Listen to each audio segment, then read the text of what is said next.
Mga kabadyadarian, pansin mo ba na bumabalik na po ang work from home at hybrid setup sa Pilipinas?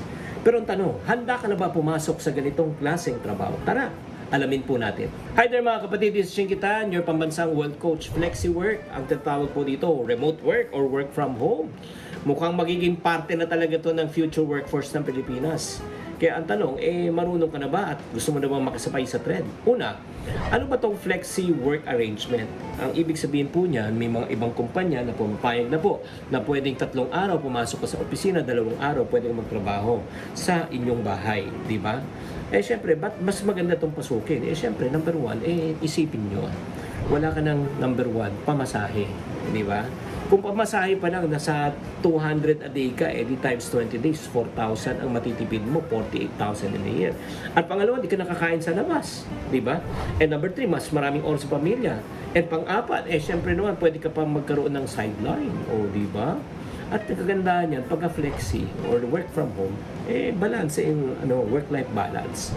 Pero ano kailangan may handa? Siyempre, kailangan kung magka-flexi work ka, kailangan meron kang magandang internet connection. Dahil lahat online na nga. Number 2, gadgets mo updated. Di ba? Number 3, skill set mo. Marunong ka dapat ng digital tools. Marunong ka ng online collaboration. Marunong ka ng communication tools. Marunong ka rin dapat ng AI na po rin ngayon. Siyempre, at pinakamahalaga, kailangan po may disiplina. O kahit flexible yan, hindi pwedeng alas 12 kang gigising. Kailangan kung anong requirement ng company, dapat gumising ka.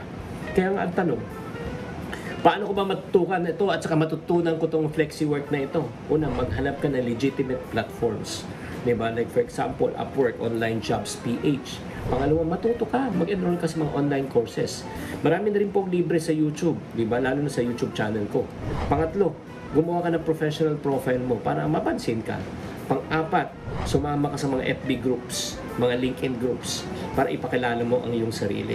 May warning lang po ako sa inyo. Marami na pong mga tinatawag na online task scam na sasabihin sa'yo, pwede kang mag-work from home, ito lang gagawin mo, kiklik lang, manood ka ng video, una, babayaran ka, barya-barya.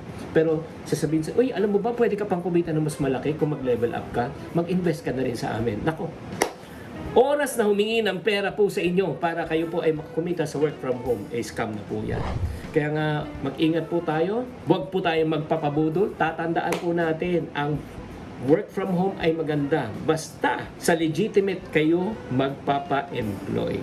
Sana naman nakatulong tong episode na ito. Tatandaan, tamang karunungan, tamang disiplina po ang susi sa pagyaman.